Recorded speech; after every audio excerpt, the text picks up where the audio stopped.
जय श्री कृष्णा सभी को। आप सभी भक्तों का स्वागत है कृष्णा डिवोशन चैनल पर। और जैसा कि आप सभी जानते हैं कि पितृपक्ष चल रहा है, पूर्वजों के निमित्त श्रद्धा के यह 15-16 दिन बहुत ही महत्वपूर्ण है। तो आज के वीडियो में हम श्राद्ध और पितृपक्ष से संबंधित महत्वपूर्ण जानकारी जानेंगे। तो आप सभी वीडियो को स्टार्ट से अंत तक ज़रूर देखें और कोई भी जानकारी आपसे मिस ना हो, तो इसलिए वीडियो को स्किप ना करें। तो चलिए जानते हैं कि श्राद्ध एक्चुअल में है क्या। पितृपक्ष में पितरों को यह आशा रहती है कि हमारे पुत्र पौत्र आदि हमें अन्न जल से संतुष्ट करेंगे। तो यही आशा लेकर वे पितृलोक से पृथ्वी लोक पर आते हैं। लेकिन जो लोग पितृ हैं ही कहाँ, यह मानकर उचित तिथि पर उनको अन्न जल से श्राद्ध नहीं करते, तो उनके पितृ जो है दुखी निराश होकर श्राप देकर वापस जाते हैं अपने लोक पर, और बाध्य होकर श्राद्ध ना करने वाले अपने सगे संबंधियों का रक्त चूसने लगते हैं। फिर इस अभिशप्त परिवार को जीवन भर कष्ट ही कष्ट झेलना पड़ता है और मरने के बाद भी नरक में जाना पड़ता है। तो इसीलिए धार्मिक शास्त्रीय मान्यता के अनुसार पूर्वजों की आत्मा की शांति और उनके तर्पण के निमित्त श्राद्ध किए जाते हैं।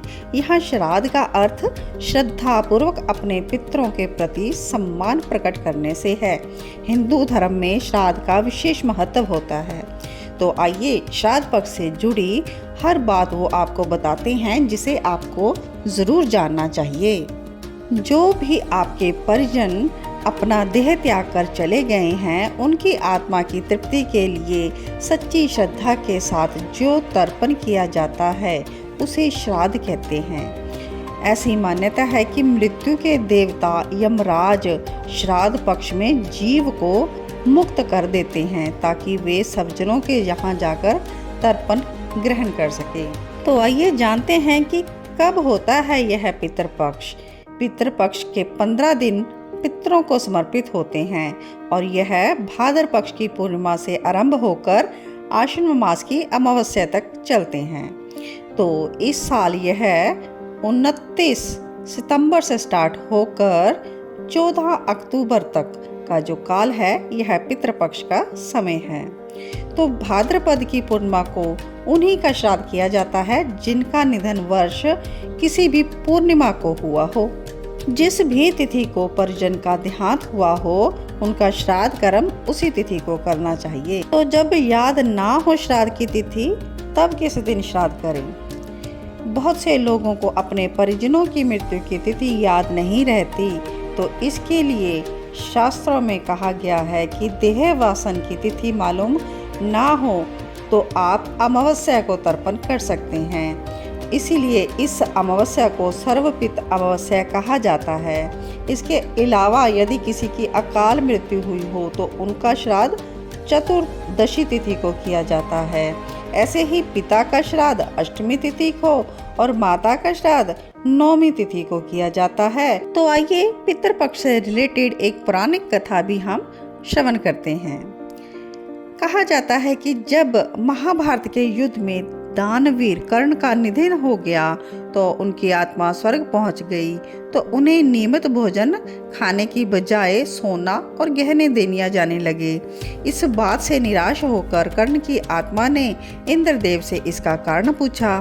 तो इंद्र ने कर्ण को बताया कि आपने अपने पूरे जीवन में सोने के आभूषणों को दूसरों को दान किया, लेकिन कभी भी अपने पूर्वजों को अन्न जल इत्यादि नहीं दिया।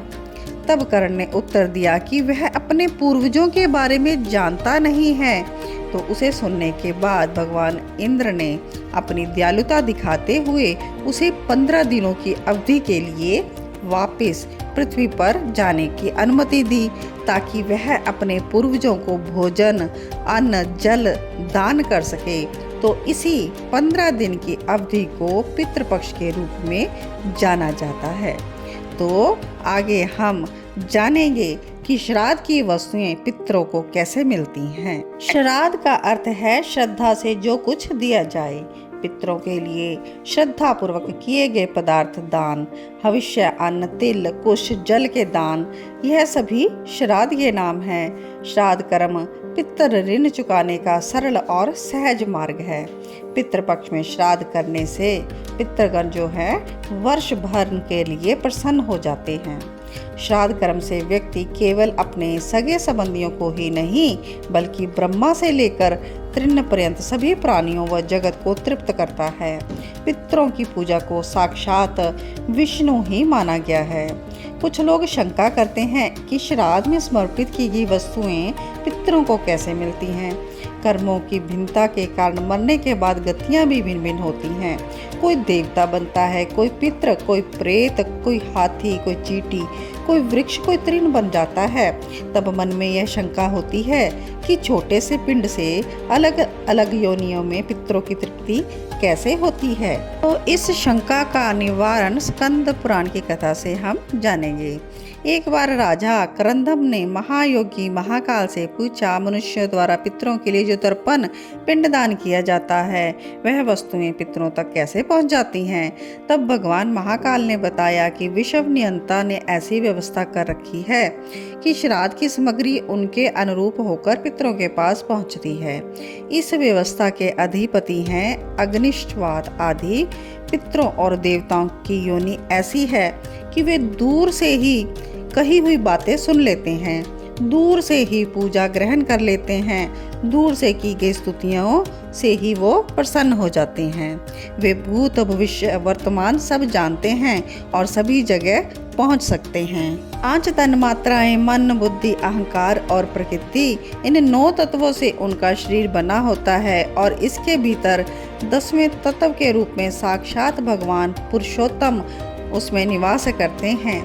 इसलिए देवता और पितृ गंध व रस्तव से तृप्त होते हैं, शब्द तत्व से रहते हैं और स्पर्श तत्व को ग्रहण करते हैं। पवित्रता से ही वे प्रसन्न होते हैं और वर देते हैं।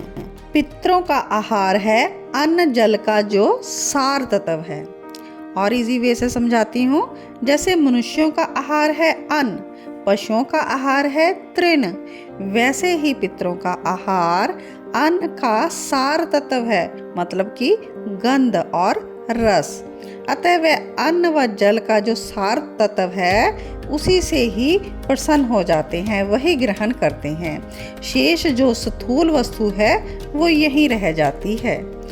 तो जब भी नाम गोत्र के उच्चारण के साथ आप अन्न जल पितरों को देते हैं तो विश्वदेव और अग्निश्वात देव्या पितर जो होते हैं, अयरमा नामक देवता जो पितरलोक के हैं, हव्य कव्य को पितरों तक पहुंचा देते हैं। यदि पितर देव योनि को प्राप्त हुए हों तो यहाँ जो अन्न जल दिया जाता है उन्हें अमृत होकर प्राप्त होता है, और यदि वे गंधर्व बन गए हैं तो वह उन्हें भोगों के रूप में प्राप्त होता है। यदि पशु योनि में है तो अन्न तृण के रूप में प्राप्त होता है। नाग योनि में है वायु रूप से, यक्ष योनि में पान रूप से, राक्षस योनि में आमिष रूप से, दानव योनि में मांस रूप से, प्रेत योनि में रुधिर रूप से, और मनुष्य बन जाने पर भोगने योग्य तृप्तिकारक पदार्थों के रूप में प्राप्त होता है। तो इसलिए श्राद्ध से बढ़कर और कोई कल्याणकारी कार्य नहीं है, और वंश वृद्धि के लिए तो पितरों की आराधना एकमात्र उपाय है। और यमराज जी का भी कहना है कि श्राद्ध कर्म से मनुष्य की आयु बढ़ती है। पितृगण मनुष्य को पुत्र प्रदान कर वंश का विस्तार करते हैं, परिवार में धन धान्य का अंबार लगा देते हैं। श्राद्ध कर्म मनुष्य के शरीर में बल, पुरुष और यश की वृद्धि करता है। पितृगण स्वास्थ्य, बल, श्रेय, धन धान्य आदि सभी सुख, स्वर्ग व मोक्ष प्रदान करते हैं। श्रद्धापूर्वक श्राद्ध करने वाले के परिवार में कोई क्लेश नहीं रहते और वह समस्त जगत को तृप्त कर देता है। मार्कंडेय पुराण में भी बताया गया है कि जिस कुल में श्राद्ध नहीं होता उसमें दीर्घ आयु, निरोग व वीर संतान जन्म नहीं लेती और परिवार में कभी मंगल नहीं होता। तो आप इन पितृपक्ष में अपने पितरों के निमित्त श्रद्धा से श्राद्ध कर्म जरूर करें। लेकिन धन के अभाव में कैसे करें श्राद्ध? तो ब्रह्म पुराण में इसका भी निवारण किया गया है। धन के अभाव में आप श्रद्धा पूर्वक केवल शाक से भी श्राद्ध कर सकते हैं, और अगर इतना भी ना हो तो अपनी दोनों भुजाओं को ऊपर उठाकर कह दें, मेरे पास श्राद्ध के लिए धन और ना ही कोई वस्तु है, अतः मैं अपने पितरों को प्रणाम करता हूँ, वे मेरी भक्ति से ही तृप्त हो जाएं। तो इस प्रकार से आपने पितृपक्ष श्राद्ध पक्ष के बारे में आज के वीडियो में सभी महत्वपूर्ण जानकारियां प्राप्त की। पितृपक्ष पितरों के लिए पर्व का समय है, अतः प्रत्येक गृहस्थ को अपनी शक्ति सामर्थ्य के अनुसार पितरों के निमित्त श्राद्ध व तर्पण अवश्य करना चाहिए। तो इन्हीं शब्दों के साथ आज के वीडियो को विश्राम देती हूँ। जय श्री कृष्णा, जय श्री राधे।